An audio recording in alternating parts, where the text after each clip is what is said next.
Pakistan, Afghanistan, ಟರ್ಕಿವರೆಗೂ link. Pulwama ಮಾದರಿಯಲ್ಲಿ ಬ್ಲಾಸ್ಟ್ಗೆ ಸಂಚು, ಉಗ್ರರ ಅತಿದೊಡ್ಡ ಪ್ಲಾನ್ ಫೇಲ್ ಆಗಿದ್ದೇನೆ. ಇದುವೇ ಚದುರಂಗದ ಮೊದಲ ಸ್ಟೋರಿ, ತಪ್ಪಿತ ಮಹಾದುರಂತ.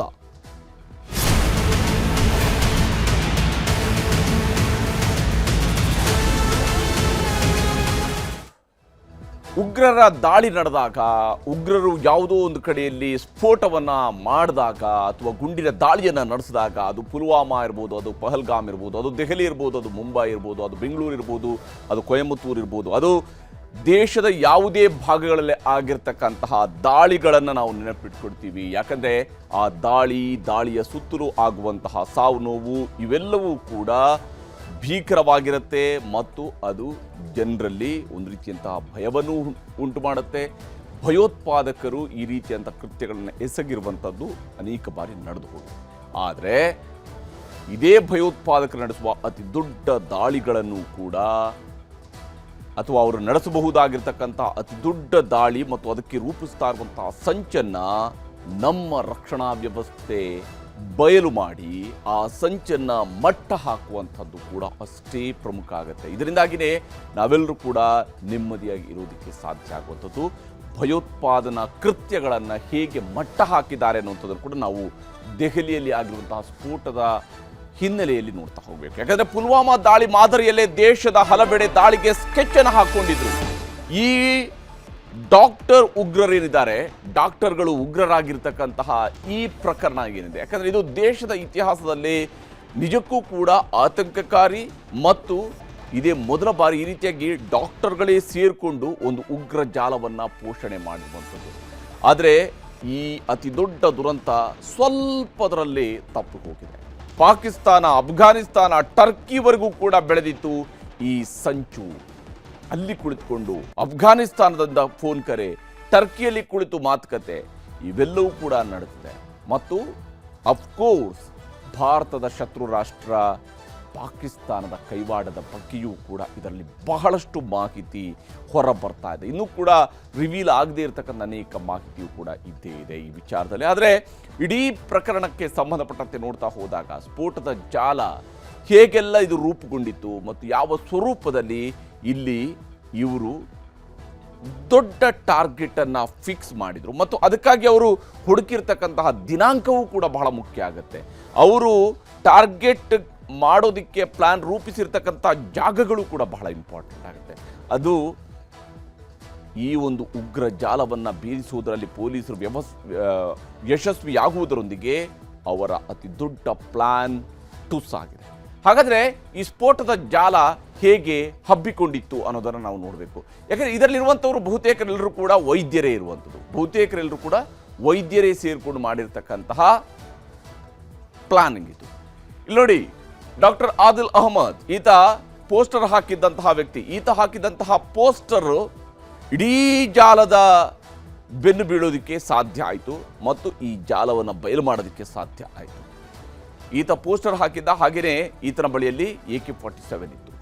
ಇನ್ನು ಡಾಕ್ಟರ್ ಮುಜಾಮಿಲ್ ಮತ್ತು ಡಾಕ್ಟರ್ ಶಾಹೀನ್ ಸಯೀದ್, ಡಾಕ್ಟರ್ ಮುಜಾಮಿಲ್ ಮತ್ತು ಡಾಕ್ಟರ್ ಶಾಹೀನ್ ಸಯೀದ್ ಇವರಿಬ್ಬರ ನಡುವೆ ಪರಿಚಯ ಇತ್ತು, ಸಂಬಂಧ ಇತ್ತು, ಇವರಿಬ್ಬರು ಬಹಳ ಆತ್ಮೀಯರಾಗಿದ್ದರು ಅನ್ನುವಂಥದ್ದು ಒಂದು ಭಾಗ. ಆದರೆ ಇವರಿಬ್ಬರು ಕೂಡ ಅಲ್ ಫಲಾಹ್ ವಿಶ್ವವಿದ್ಯಾಲಯದಲ್ಲಿದ್ದರು.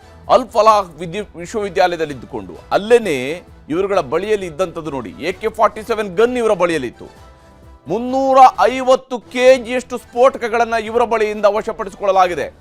ಈ ಇಬ್ಬರ ಬಳಿಯಿಂದ ವಶಪಡಿಸಿಕೊಂಡಿರುವಂಥದ್ದು 350 kgಯಷ್ಟು ಸ್ಫೋಟಕಗಳನ್ನು, ಅಮೋನಿಯಂ ನೈಟ್ರೇಟನ್ನು ಇವರುಗಳಿಂದ ಪತ್ತೆ ಹಚ್ಚಲಾಯಿತು, ಇವರ ಬಳಿಯಿಂದ ವಶಪಡಿಸಿಕೊಳ್ಳಲಾಯಿತು.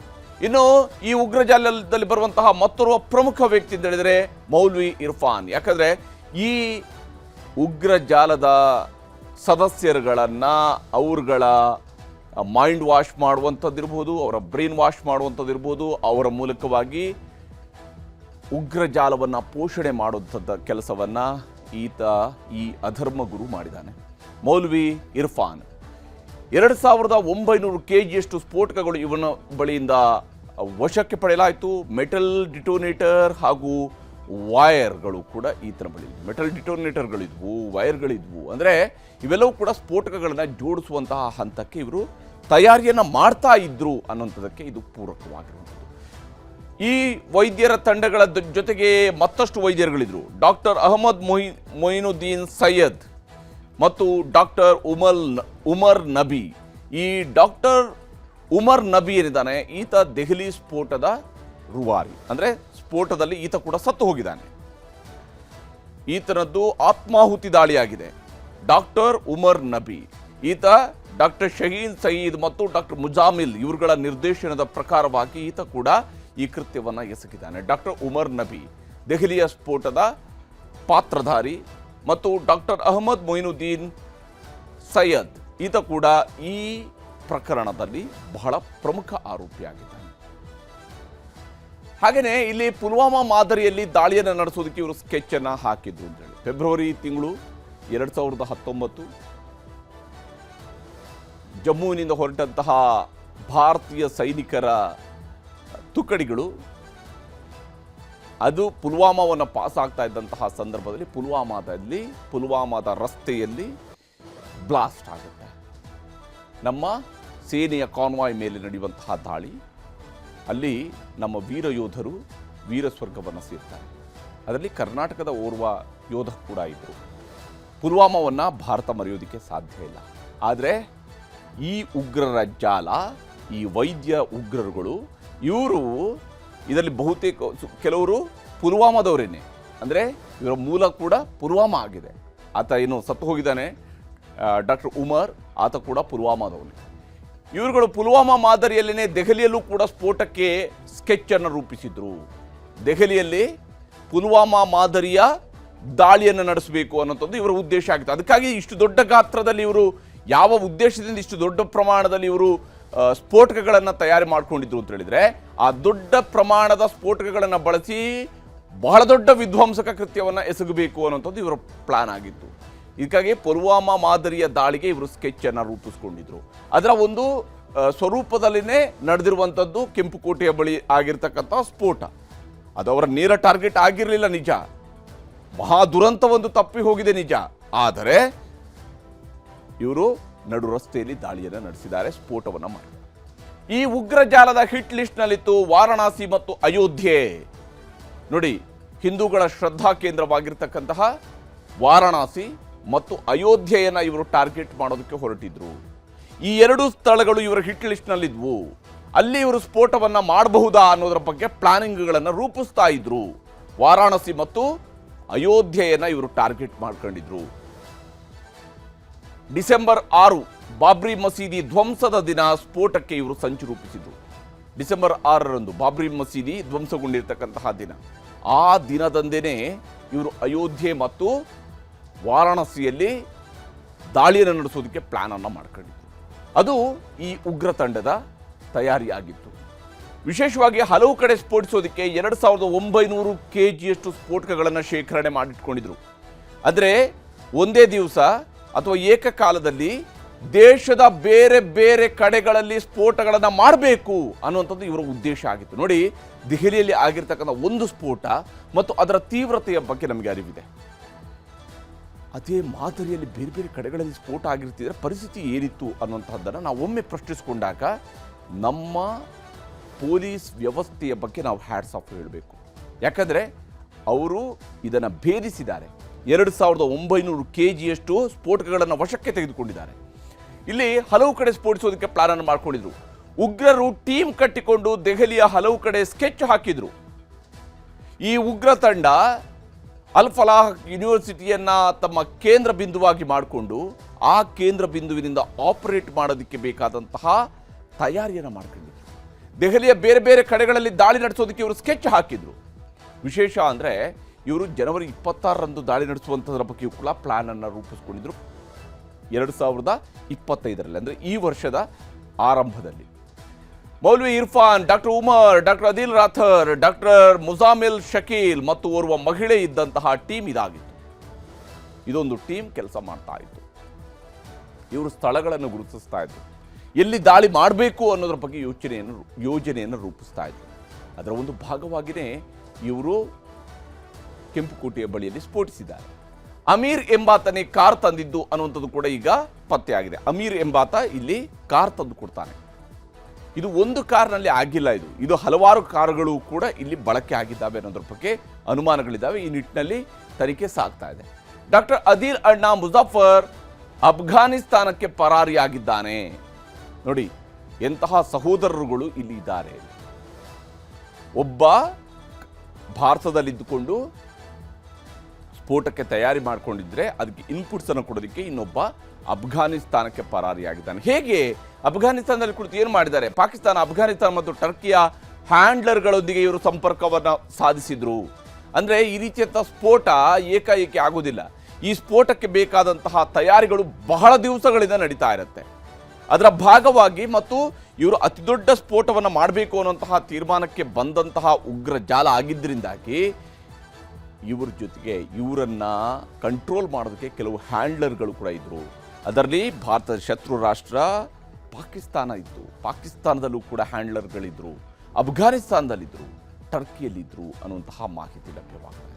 ಮತ್ತು ವಿಶೇಷವಾಗಿ ಉಗ್ರರು 2022ರಲ್ಲಿ ಟರ್ಕಿಗೆ ಹೋಗಿದ್ದಾಗ ಉಕಾಸ ಎಂಬಾತ ಇವರಿಗೆ ಆಶ್ರಯವನ್ನು ಕೊಡ್ತಾನೆ. ಟರ್ಕಿಯಲ್ಲಿ ಇವರಿಗೆ 2022ರಲ್ಲಿ ಆಶ್ರಯ ಕೊಡ್ತಾರೆ. ನೋಡಿ, ಇದು 1-2 ದಿವಸದ ತಯಾರಿ ಆಗಿರಲಿಲ್ಲ, ಇದು ವರ್ಷಗಟ್ಟಲೆ ಇದಕ್ಕೆ ಬೇಕಾದಂತಹ ತಯಾರಿಯನ್ನು ಮಾಡ್ಕೊಂಡಿದ್ದಾರೆ. 2022ರಲ್ಲಿ ಇವರು ಟರ್ಕಿಗೆ ಹೋಗಿರ್ತಾರೆ. ಮೌಲ್ವಿ ಇರ್ಫಾನ್ ಕೂಡ ಕಳೆದ 2 ತಿಂಗಳಲ್ಲಿ ಹಲವು ಬಾರಿ ಅಫ್ಘಾನಿಸ್ತಾನಕ್ಕೆ ಫೋನ್ ಕರೆಯನ್ನು ಮಾಡಿದ್ದಾರೆ. ಈ ಮೌಲ್ವಿ ಇರ್ಫಾನ್ ಅಫ್ಘಾನಿಸ್ತಾನಕ್ಕೆ ಹಲವು ಬಾರಿ ಫೋನ್ ಕರೆಯನ್ನು ಮಾಡಿದ್ದಾನೆ ಕಳೆದ 2 ತಿಂಗಳಲ್ಲಿ. ಪುಲ್ವಾಮಾದ ಮಾದರಿಯ ದಾಳಿ ಸ್ಕೆಚ್ನಲ್ಲಿ ಮೌಲ್ವಿ ಇರ್ಫಾನ್ ಹಾಗೂ ಉಮರ್ ಪ್ರಮುಖ ಪಾತ್ರವನ್ನು ವಹಿಸಿದರು. ಇವರಿಬ್ಬರು ಇದರ ಕಿಂಗ್ ಪಿನ್ಗಳ ರೀತಿಯಲ್ಲಿ ಕೆಲಸ ಮಾಡಿದ್ದಾರೆ. ಇವರು ಪುಲ್ವಾಮಾ ಮಾದರಿಯ ದಾಳಿಯನ್ನು ನಡೆಸಬೇಕು ಅಂತ ಹೇಳುವಂಥದ್ದರ ಸ್ಕೆಚ್ ರೂಪಿಸ್ತಾ ಇದ್ರು. ಅದರಲ್ಲೇ ಡಾಕ್ಟರ್ ಉಮರ್ ಈಗ ಸತ್ತು ಹೋಗಿರುವಂಥದ್ದು. ಟೀಮ್ನಲ್ಲಿದ್ದ ಒಬ್ಬ ಶ್ರೀನಗರದಲ್ಲಿ ಬಂಧನವಾದ ಕೂಡಲೇ ಎಲ್ಲರೂ ಕೂಡ ಅಲರ್ಟ್ ಆಗ್ತಾರೆ. ಯಾವಾಗ ಆದಿಲ್ನನ್ನು ಬಂಧಿಸ್ತಾರೋ ಅಲ್ಲಿಂದ ನಂತರ ಆದಿಲ್ ಮತ್ತು ಮುಜಾಮಿಲ್ನನ್ನು ಬಂಧಿಸ್ತಾರಲ್ಲ, ಆಗ ಇವರು ಅಲರ್ಟ್ ಆಗ್ತಾರೆ. ಆವಾಗ ಇವರಿಗೆ ಗೊತ್ತಾಗುತ್ತೆ ಎಲ್ಲೋ ಒಂದು ಕಡೆಯಲ್ಲಿ ತಮ್ಮ ಬುಡಕ್ಕೆ ಬಿಸಿ ನೀರು ಕಾಯಿಸುವಂತಹ ಕೆಲಸವನ್ನು ಭಾರತದ ಸೇನಾಪಡೆಗಳು ಮಾಡ್ತಾ ಇದ್ದಾವೆ, ಭಾರತದ ರಕ್ಷಣಾ ಪಡೆಗಳು ಮಾಡ್ತಾ ಇದ್ದಾವೆ, ಪೊಲೀಸರು ಮಾಡ್ತಾ ಇದ್ದಾರೆ ಅನ್ನೋಂಥದ್ದು ಇವರಿಗೆ ಅರಿವಾಗುತ್ತೆ. ಸ್ಕೆಚ್ ಉಲ್ಟಾ ಹೊಡೆಯೋ ಹೊತ್ತಿಗೆ ಕೆಂಪುಕೋಟೆ ಸಿಗ್ನಲ್ನಲ್ಲಿ ಕಾರು ಸ್ಫೋಟಗೊಳ್ಳುತ್ತೆ. ಅಂದರೆ ಇವರು ಹಾಕ್ಕೊಂಡಿದ್ದಂಥ ಇವರ ಒರಿಜಿನಲ್ ಪ್ಲಾನ್ ಏನಿತ್ತು ಅದು ಉಲ್ಟಾ ಪಲ್ಟಾ ಆಗುತ್ತೆ. ಅದು ಉಲ್ಟಾ ಪಲ್ಟಾ ಆದಾಗ ಸಿಕ್ಕಿ ಬೀಳುವಂತಹ ಭಯದಿಂದಲೋ ಏನೋ ಈ ಡಾಕ್ಟರ್ ಉಮರ್ ಈತ ಕಾರ್ ಚಲಾಯಿಸಿಕೊಂಡು ಹೊರಟು ಬಿಡ್ತಾನೆ. ಆತರ ಕಾರ್ನಲ್ಲಿ ಸ್ಫೋಟಗಳಿರ್ತವೆ, ಅದನ್ನು ಸ್ಫೋಟಿಸ್ತಾರೆ ಕೆಂಪುಕೋಟೆಯ ಬಳಿಯಲ್ಲಿ. ಕೆಂಪುಕೋಟೆ ಬಳಿ ಆತನ ಟಾರ್ಗೆಟ್ ಆಗಿರಲಿಲ್ಲ ಅನ್ನುವಂಥದ್ದು ಕೂಡ ಅಷ್ಟೇ ವಾಸ್ತವ. ಅದನ್ನು ಈಗಾಗಲೇ ಸೇನಾಪಡೆಗಳು ದೃಢಪಡಿಸಿದ್ದಾವೆ. ಇವರ ಉದ್ದೇಶ ಕೆಂಪುಕೋಟೆಯ ಬಳಿಯಲ್ಲಿ ಸ್ಫೋಟ ಮಾಡುವಂಥದ್ದು ಆಗಿರಲಿಲ್ಲ, ಇವರ ಟಾರ್ಗೆಟ್ ಬೇರೆ ಇತ್ತು ಅಂತ ಹೇಳಿ. ಹಾಗಾದರೆ ಈ ದಾಳಿಗೆ ಹೇಗೆ ಸ್ಕೆಚ್ ರೂಪಿಸಿದ್ದಾರೆ ಅನ್ನೋದನ್ನು ನಾವು ಗಮನಿಸಬೇಕು. ಬಹಳ ಮುಖ್ಯವಾಗಿ IED ತಯಾರಿಕೆಗೆ 20 ಕ್ವಿಂಟಾಲ್ ಗೊಬ್ಬರವನ್ನು ಖರೀದಿ ಮಾಡಿದ್ದಾರೆ. ನೋಡಿ, ರಸಗೊಬ್ಬರವನ್ನು ಖರೀದಿ ಮಾಡಿರುವಂಥದ್ದು. ರಸಗೊಬ್ಬರದಲ್ಲಿ ಈ ಸ್ಫೋಟಕ ವಸ್ತುಗಳು ಕೂಡ ಬಳಕೆ ಆಗಿರ್ತವೆ. ಅದು ಬೆಂಕಿ ಕೊಟ್ಟರೆ ಸ್ಫೋಟಗೊಳ್ಳುತ್ತೆ, ನೀರು ಕೊಟ್ಟರೆ ಅದು ತಂಪಾಗುತ್ತೆ, ಅದು ಕೂಲ್ ಆಗುತ್ತೆ, ಅದು ಕರಗಿ ಹೋಗುತ್ತೆ. ಹಾಗೆಯೇ ಮಾಯಿಶ್ಚರಲ್ಲಿ ಅದು ಗಟ್ಟಿ ಆಗುತ್ತೆ. ಈ ರೀತಿಯಾದಂತಹ ಪದಾರ್ಥವನ್ನು ಬಳಕೆ ಮಾಡಿಕೊಳ್ತಾರೆ. ಸಿಗ್ನಲ್ ಎನ್ನುವಂತಹ ಆ್ಯಪ್ನಲ್ಲಿ ಸ್ಫೋಟದ ಸ್ಕೆಚ್ ಬಗ್ಗೆ ಚಾಟಿಂಗ್ ನಡೆಯುತ್ತೆ. ಸಿಗ್ನಲ್ ಅನ್ನುವಂತಹ ಒಂದು ಆ್ಯಪನ್ನು ಬಳಕೆ ಮಾಡ್ಕೊಳ್ತಾರೆ. ಅದರಲ್ಲಿ ಇವರು ಚಾಟಿಂಗ್ ಮಾಡ್ಕೊಳ್ತಾರೆ. ಎಲ್ಲಿ ಸ್ಫೋಟ ಮಾಡಬೇಕು ಅನ್ನೋದ್ರ ಬಗ್ಗೆ ಕೋಡ್ ವರ್ಡ್ಗಳ ಮೂಲಕ ದಾಳಿ ಮಾಡುವ ಸ್ಕೆಚ್ ಮತ್ತು ಮಾಹಿತಿಯನ್ನು ವಿನಿಮಯ ಮಾಡ್ಕೊಳ್ತಾರೆ. ಬಹಳಷ್ಟು ಕೋಡ್ ವರ್ಡ್ಗಳ ಬಳಕೆ ಆಗಿದೆ. ಬಿರಿಯಾನಿ ಅಂತೇಳಿ ಒಂದು ಕೋಡ್ ವರ್ಡ್ ಯೂಸ್ ಮಾಡಿದ್ದಾರೆ. ಈ ರೀತಿಯಂಥ ಬೇರೆ ಬೇರೆ ಕೋಡ್ ವರ್ಡ್ಗಳ ಬಳಕೆ ಆಗಿದೆ. ಆ ಕೋಡ್ ವರ್ಡ್ಗಳ ಮೂಲಕವಾಗಿ ತಮ್ಮ ದಾಳಿಯ ಸ್ಕೆಚನ್ನು ರೂಪಿಸ್ತಾ ಹೋಗಿದ್ದಾರೆ ಈ ಉಗ್ರ ಜಾಲ. ಡಾಕ್ಟರ್ ಮುಜಾಮಿಲ್, ಡಾಕ್ಟರ್ ಅದಿಲ್ ಮತ್ತು ಡಾಕ್ಟರ್ ಉಮರ್ಗೆ ಡಾಕ್ಟರ್ ಶಾಹೀನ್ 20 ಲಕ್ಷ ರೂಪಾಯಿಯನ್ನು ಕೊಟ್ಟಿದ್ದು. ಈ ಮಹಿಳೆ 20 ಲಕ್ಷ ರೂಪಾಯಿಯನ್ನು ಈ ಉಗ್ರರಿಗೆ ಕೊಡ್ತಾಳೆ. ಆಕೆ ಇದಕ್ಕೆ ಹಣ ಹೇಗೆ ಹೊಂದಿಸಿದ್ದಾಳೆ ಅನ್ನೋದರ ಬಗ್ಗೆಯೂ ಕೂಡ ತನಿಖೆ ನಡೀತಾ ಇದೆ. ಯಾಕಂದರೆ ಆಕೆಗೆ ನೇರವಾಗಿ ಪಾಕಿಸ್ತಾನದ ಜೊತೆಗೆ ಸಂಪರ್ಕ ಇತ್ತಾ, ಜೈಷ್ ಎ ಮೊಹಮ್ಮದ್ ಜೊತೆಗೆ ಸಂಪರ್ಕ ಇತ್ತಾ ಅನ್ನೋದ್ರ ಬಗ್ಗೆ ತನಿಖೆ ನಡೀತಾ ಇದೆ. ₹3 ಲಕ್ಷ ಕೊಟ್ಟು ಗುರುಗ್ರಾಮ ಮತ್ತು ನೂಹ್ನಲ್ಲಿ NPK ರಸಗೊಬ್ಬರವನ್ನು ಖರೀದಿ ಮಾಡ್ತಾರೆ. ನೂಹ್ ಮತ್ತು ಗುರುಗ್ರಾಮ ಎರಡೂ ಕೂಡ ಹರಿಯಾಣದ ಬೇರೆ ಬೇರೆ ಜಿಲ್ಲೆಗಳು. ಅಲ್ಲಿ ಇವರು ಪರ್ಚೇಸ್ ಮಾಡ್ತಾರೆ, NPKಯನ್ನು ಪರ್ಚೇಸ್ ಮಾಡ್ತಾರೆ, ರಸಗೊಬ್ಬರವನ್ನು ಖರೀದಿ ಮಾಡ್ತಾರೆ. ಇಬ್ಬರು ಮೂವರು ಹೀಗೆ ಗುಂಪು ಮಾಡಿಕೊಂಡು ದಾಳಿಗೆ ಸ್ಕೆಚ್ ಮಾಡಿದರು. ಅಂದರೆ ಬೇರೆ ಬೇರೆ ತಂಡಗಳನ್ನು ರೂಪಿಸ್ಕೊಳ್ಬೇಕು ಅನ್ನೋಂಥದ್ದು ಇವರ ದಾಳಿಯ ಉದ್ದೇಶ ಆಗಿತ್ತು. ಬೇರೆ ಬೇರೆ ಸ್ಕೆಚನ್ನು ಇವರು ಹಾಕ್ಕೊಂಡಿದ್ರು. 8 ಉಗ್ರರು 4 ಸ್ಥಳ ಮತ್ತು 2 ತಂಡಗಳಾಗಿ ಏಕಕಾಲಕ್ಕೆ ಸ್ಫೋಟಿಸುವುದಕ್ಕೆ ಇವರು ಪ್ಲಾನ್ ಅನ್ನು ಹಾಕ್ಕೊಂಡಿದ್ರು. ನೋಡಿ, ಒಂದು ಸ್ಫೋಟದ ನಂತರನೇ ನಮಗೆ ಅದರ ತೀವ್ರತೆಯ ಅರಿವಾಗುತ್ತೆ, ನಾಗರಿಕ ಸಮಾಜಕ್ಕೆ ಗೊತ್ತಾಗುತ್ತೆ ಹಿಂಗಿದೆ ಪರಿಸ್ಥಿತಿ ಅಂತೇಳಿ. ಆದರೆ ಇಂತಹ 8 ಸ್ಫೋಟಗಳನ್ನು ಮಾಡೋದಕ್ಕೆ ಇವರು ತಯಾರಿಯನ್ನು ಮಾಡ್ಕೊಂಡಿದ್ರು. ಇದಲ್ಲದೇ 8 ಸ್ಫೋಟ, ಅವುಗಳನ್ನು ಈಗ ನಿಲ್ಲಿಸಲಾಗಿದೆ, ತಡೆಯಲಾಗಿದೆ. ಅದನ್ನು ತಡೆ ಹಿಡಿಯುವಂಥ ಕೆಲಸವನ್ನು ಮಾಡಿದ್ದಾರೆ ನಮ್ಮ ಭದ್ರತಾ ವ್ಯವಸ್ಥೆ, ನಮ್ಮ ದೇಶದ ಭದ್ರತಾ ವ್ಯವಸ್ಥೆ. 2 ಗುಂಪುಗಳಾಗಿ 4 ನಗರಗಳಿಗೆ ತೆರಳೋದಕ್ಕೆ ಇವರು ಪ್ಲಾನ್ ಅನ್ನು ಮಾಡ್ಕೊಂಡಿದ್ರು ಮತ್ತು ಅದಕ್ಕೆ ಸ್ಫೋಟಕಗಳ ಸಾಗಣೆಗೆ ಬೇಕಂತ ತಯಾರಿಯೂ ಕೂಡ ಆಗ್ತಿತ್ತು. ನೋಡು, 2 ಗುಂಪುಗಳಾಗಿ 4 ನಗರಗಳು, 4 ನಗರಗಳಲ್ಲಿ 2 ಗುಂಪಿನವರು ಸೇರಿಕೊಂಡು ಆ 4 ನಗರಗಳಲ್ಲಿ ಸ್ಫೋಟವನ್ನು ಮಾಡಬೇಕು ಅನ್ನುವಂತಹ ಪ್ಲಾನನ್ನು ಮಾಡ್ಕೊಂಡಿದ್ರು. ದಿಲ್ಲಿಯಲ್ಲಿ ಸ್ಫೋಟಕ ಸಾಗಿಸ್ತಾ ಇದ್ದಾಗ ಬ್ಲಾಸ್ಟ್ ಆಗಿರುವಂಥದ್ದು ಬಹಳ ಮುಖ್ಯ. ಇವರ ನೇರ ಟಾರ್ಗೆಟ್ ಆಗಲೇ ಹೇಳ್ದಂಗೆ ಕೆಂಪುಕೋಟೆ ಬಳಿಯ ಸಿಗ್ನಲ್ ಆಗಿರಲಿಲ್ಲ, ಬೇರೆ ಯಾವುದೋ ಟಾರ್ಗೆಟ್ ಇತ್ತು. ಆಕಸ್ಮಿಕವಾಗಿ ಸ್ಫೋಟಗೊಂಡಿದೆ ಇದು. ಯಾಕೆಂದರೆ ಭಾರತದಲ್ಲಿ ಈ ರೀತಿಯಾದಂತಹ ಸ್ಫೋಟಕ್ಕೆ ಪ್ರಕೃತಿಯು ಕೂಡ ಸಹಕಾರವನ್ನು ಕೊಡುವುದಿಲ್ಲ ಅಂತ ಹೇಳೋದು ಇದೇ ಕಾರಣಕ್ಕಾಗಿ ಈ ರೀತಿಯಾದ ದುಷ್ಕೃತ್ಯವನ್ನು ಮಾಡೋದಕ್ಕೆ ಹೊರಟಿದ್ರು ಅವರು. ಇಲ್ಲಿ ಉಗ್ರರ ಟಾರ್ಗೆಟ್ ಏನಾಗಿತ್ತು ಅನ್ನೋದನ್ನು ಕೂಡ ನಾವು ಗಮನಿಸಬೇಕು. ವಿಶೇಷವಾಗಿ ಈ ವೈದ್ಯರ ತಂಡವೇ ಉಗ್ರರ ತಂಡವಾಗಿ ಬದಲಾಗಿರುವುದರಿಂದಾಗಿ ಉಗ್ರರ ಹಿಟ್ ಲಿಸ್ಟ್ನಲ್ಲಿ ಇಂಡಿಯಾ ಗೇಟ್ ಇತ್ತು. ಭಾರತದ ಹೆಮ್ಮೆಯ ಪ್ರತೀಕ ಆಗಿರತಕ್ಕಂತಹ ಇಂಡಿಯಾ ಗೇಟನ್ನು ಇವರು ಟಾರ್ಗೆಟ್ ಮಾಡಿಕೊಂಡಿದ್ರು. ಹಾಗೆಯೇ ಇವರ ಹಿಟ್ ಲಿಸ್ಟ್ನಲ್ಲಿ ಇದ್ದಂತಹ ಮತ್ತಷ್ಟು ಪ್ರದೇಶಗಳು ಅಂತ ಹೇಳಿದರೆ ದೇವಸ್ಥಾನಗಳ ವಿಚಾರಕ್ಕೆ ಬಂದಾಗ ಕಾಶಿ ಮತ್ತು ಅಯೋಧ್ಯೆ. ಇನ್ನು ಸರಣಿ ಸ್ಫೋಟದ ಮಾದರಿಯಲ್ಲಿ ದುಷ್ಕೃತ್ಯಕ್ಕೆ ಇವರು ಸಂಚನ್ನು ರೂಪಿಸಿದ್ರು. ಸರಣಿ ಸ್ಫೋಟದ ಮಾದರಿಯಲ್ಲಿ ದುಷ್ಕೃತ್ಯಕ್ಕೆ ಸಂಚು ರೂಪಿಸಿದ್ರು. ಬಿಗಿ ಭದ್ರತೆಯ ಕಾರಣಕ್ಕಾಗಿ ಈ ಸಂಚನ್ನು ಈ ಟೆರರ್ ಡಾಕ್ಟರ್ಸ್ ಕೈಬಿಟ್ಟಿದ್ರು. ಬಹಳಷ್ಟು ಭದ್ರತೆ ಇದ್ದಂತಹ ಕಾರಣದಿಂದಾಗಿಯೇ ಇವರ ಸಂಚು ಯಶಸ್ವಿ ಆಗಲಿಲ್ಲ. ಕಳೆದ ಜನವರಿ 26ರಂದು ದೆಹಲಿಯಲ್ಲಿ ಸ್ಫೋಟಕ್ಕೆ ಇವರು ಸಂಚನ್ನು ರೂಪಿಸಿದ್ರು ಅನ್ನುವಂಥದ್ರ ಬಗ್ಗೆ ಮಾಹಿತಿ ಇದೆ. ಕಳೆದ ಜನವರಿ 26ರಂದೇ, ಅಂದರೆ ಇವರು ಸರಿಸುಮಾರು 2 ವರ್ಷಗಳಿಂದ ತಯಾರಿಯನ್ನು ಮಾಡಿಕೊಳ್ತಾ ಇದ್ರು ಅಂತ ಹೇಳಿ. ಸ್ಥಳ ಪರಿಶೀಲಿಸಿದ್ರಂತೆ ಮುಜಾಮಿಲ್ ಮತ್ತು ಉಮರ್ ನಬಿ ಮತ್ತು ಮುಜಾಮಿಲ್ ಇಬ್ಬರು ಹೋಗಿ ಸ್ಥಳ ಪರಿಶೀಲನೆ ಕೂಡ ನಡೆಸಿದ್ದಾರೆ. ಆದರೆ ಯಾವಾಗ ಅಲ್ಲಿ ಬಹಳಷ್ಟು ಭದ್ರತಾ ವ್ಯವಸ್ಥೆ ಇದೆ ಎಂದು ಗೊತ್ತಾಯಿತು, ತಮ್ಮ ಪ್ಲಾನನ್ನು ಕೈಬಿಟ್ಟಿದ್ದಾರೆ. ಬಿಗಿ ಭದ್ರತೆಯ ಕಾರಣದಿಂದಾಗಿ ಸಂಚನ್ನು ಕೈಬಿಟ್ಟಿದ್ದಾರೆ. ದೀಪಾವಳಿ ವೇಳೆ ಮಾರ್ಕೆಟ್ ಬಳಿಯಲ್ಲಿ ಸ್ಫೋಟದ ಪ್ಲಾನ್ ಕೂಡ ವಿಫಲವಾಗಿದೆ. ಈ ವರ್ಷದ ದೀಪಾವಳಿಯ ಸಂದರ್ಭದಲ್ಲಿ ಈ ಉಗ್ರರು ಮಾರ್ಕೆಟ್ಗಳ ಬಳಿಯಲ್ಲಿ ಸ್ಫೋಟಿಸುವಂತಹ ಪ್ಲಾನನ್ನು ಮಾಡ್ಕೊಂಡಿದ್ರು. ಅದು ಕೂಡ ವಿಫಲವಾಗಿದೆ. ಡಿಸೆಂಬರ್ 6 ಬಾಬ್ರಿ ಮಸೀದಿ ಧ್ವಂಸದ ದಿನ ಸ್ಫೋಟಕ್ಕೆ ಇವರು ಸಂಚು ರೂಪಿಸಿಕೊಂಡಿದ್ರು. ಇವರಿಗೆ ಸ್ಫೋಟಕ್ಕೆ ಒಂದು ದಿನಾಂಕವನ್ನು ಕೂಡ ಇವರು ನಿಗದಿ ಮಾಡ್ಕೊಂಡಿದ್ರು, ಡಿಸೆಂಬರ್ 6 ಅಂತೇಳಿ. ತನಿಖಾ ಸಂಸ್ಥೆಗಳ ದಾಳಿಯಿಂದ ಉಗ್ರರ ಪ್ಲಾನ್ ಈಗ ಫೇಲ್ ಆಗಿದೆ. ತನಿಖಾ ಸಂಸ್ಥೆಗಳು ಯಶಸ್ವಿಯಾಗಿ ಈ ಉಗ್ರರ ಪ್ಲಾನ್ಗಳನ್ನು ಫೇಲ್ ಮಾಡೋದರಲ್ಲಿ ಯಶಸ್ವಿ ಆಗಿದ್ದಾರೆ. ಇಲ್ಲಿ ಉಮರ್ನ ವಿಚಾರವನ್ನು ನಾವು ಗಮನಿಸಬೇಕು. ಸ್ಫೋಟಕ್ಕೂ ಮುಂಚಿತವಾಗಿ ಈತ ಮಸೀದಿಗೆ ಹೋಗಿ ನಮಾಜ್ ಕೂಡ ಮಾಡಿದ್ದ.